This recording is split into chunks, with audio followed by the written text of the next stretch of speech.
It's 2026 and AI is no longer just a buzzword. It's here, it's real, and it is quietly changing how companies run themselves. But not every company might have the necessary infrastructure to run AI tools by themselves. And that's exactly where Nutanix steps in. Today I have with me Nutanix Chief AI Officer, Mr. Debo Dutta. Hello, Debo. Thank you so Hi. much for joining us. So, my first question to you is that you've built GPT in a box at Nutanix, right? For a regular tech user, what does that actually mean? And how would you say it helps your clients? Yes.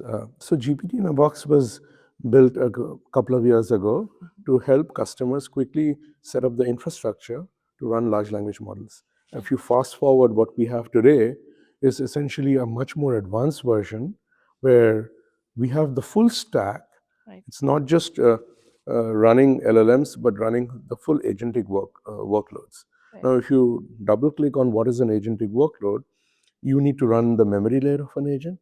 Right. You need to run large language models, Yeah. and that we run through what we now call it as a model shared model as a service, which is Nutanix Enterprise AI.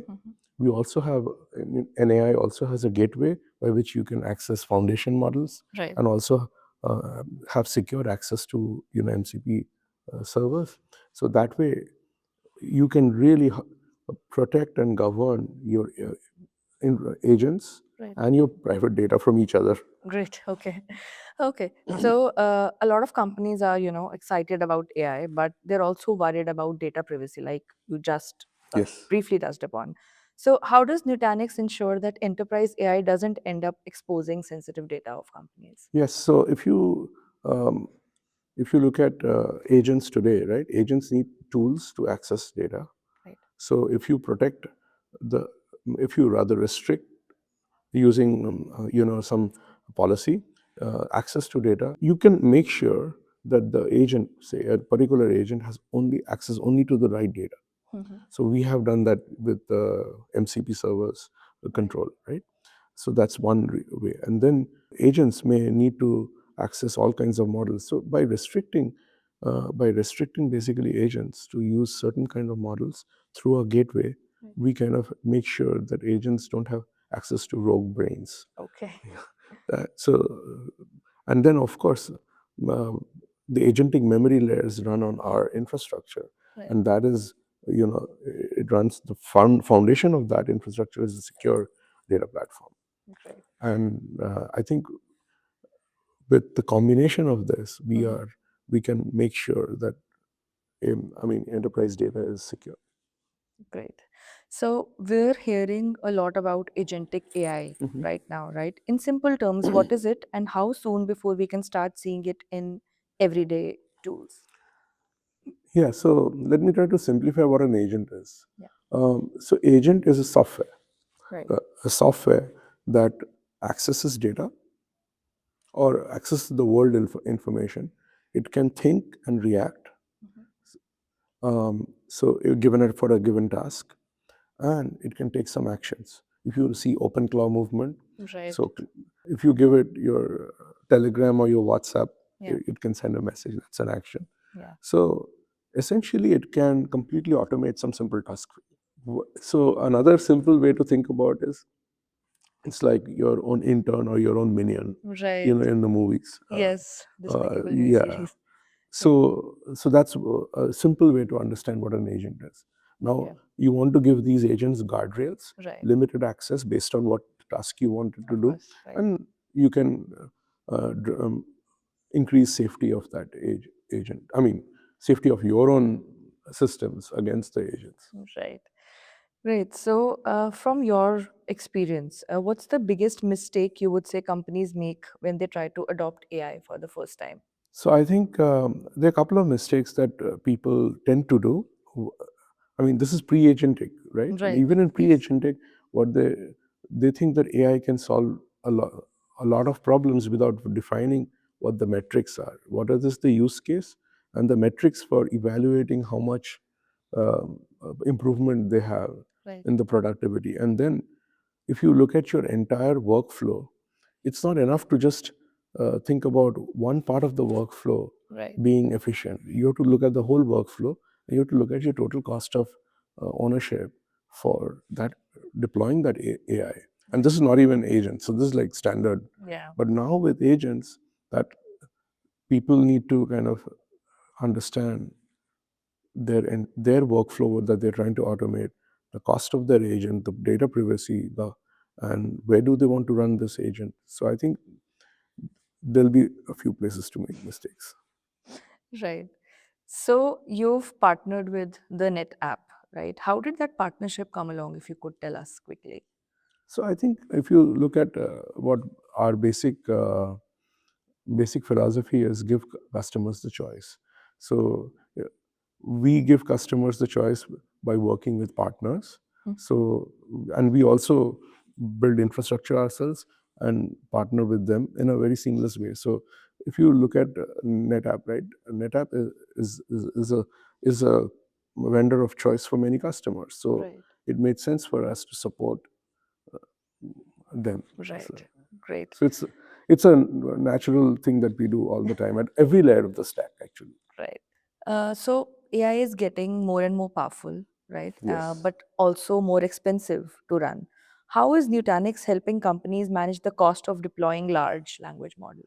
Yes. So if you look at where models are going, there is a class of models that are becoming larger, but it's also getting more efficient in the way the models work. So overall, we see while models can get larger, they're also getting efficient. They can run on smaller and smaller devices. I mean, on accelerators.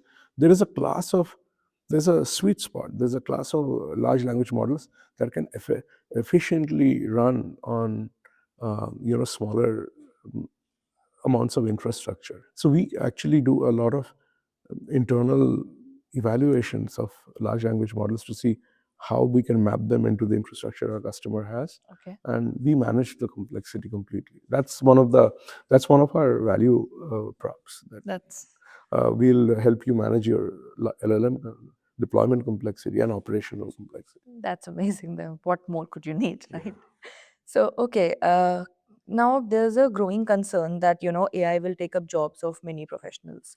Yes. What would you say about that? And do you think that it's gonna happen, or is it happening? What do you think? The answers are different when you look at short term versus long term. Long term, I think AI will create more jobs. In the short term, people who don't upskill themselves with AI will be at a disadvantage. Right. Because what's happening today is that AI is making people much more productive. That's true. My recommendation to my own team, my own friends and family is that please learn AI just as a tool. Right. You'll have jobs that we have not imagined before. So I think this transition is very confusing. People think AI will take away jobs, but I think it's the other way around. There'll be more jobs. Great. That's reassuring, actually. So, India has, a huge developer base and a startup ecosystem. What role do you see India playing in the global AI race over the years? I mean, I was following the India Action Summit, AI Action Right. Summit, just Yeah. that happened in February. It was amazing. The biggest strength of India is the educated base of the education and the base of huge number of engineers and in general professionals.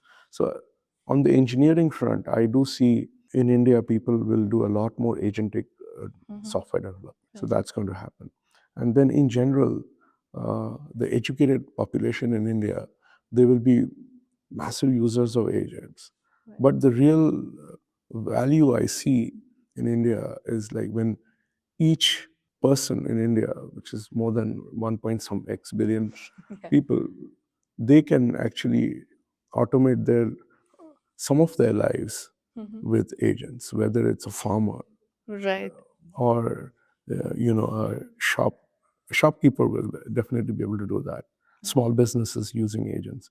So I think it will create a lot of growth and productivity, because in order to do that, the country will there'll be a lot of infrastructure development. Right. This actually was sort of my last question. So, if you had to make a prediction about what will AI look like for the average user 2 years or maybe 5 years from now, what do you think will actually change in their daily tech experience? Yeah, so it depends on how they are using AI, of course. Right. But I'm going to imagine myself being in India Right. In a couple of, I mean, I guess it was an India specific question, right? Yes, yes, it is. When I wake up in the morning having my tea or coffee, I should be able to query my agents and say, what are the most important things that I need to get done today? Right. What's happening? What happened with the cricket match that I missed? And Yeah. things like that, right? So getting a sense, because we're having seen, the growth of India, I think people are going to rely on agents for a lot of the things that they have to do manually, Right. like manually look through news and TV, and so they should get a summary when they wake up, and then they can figure out what's the traffic situation today, Right. which is That's going to be a yeah, game changer. yeah, Yeah. and that's just as somebody in urban India. Yeah. In rural India, I think it will be very important for people to have shared access to AI-driven healthcare, Right. AI-driven education.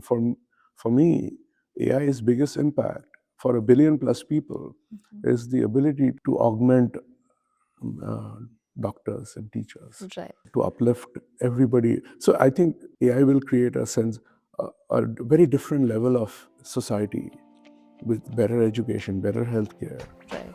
better understanding of what's going on around us. Sounds wonderful. Thank you so much, Debo, for Thank you. joining us today. It was lovely interacting with you. Thank you.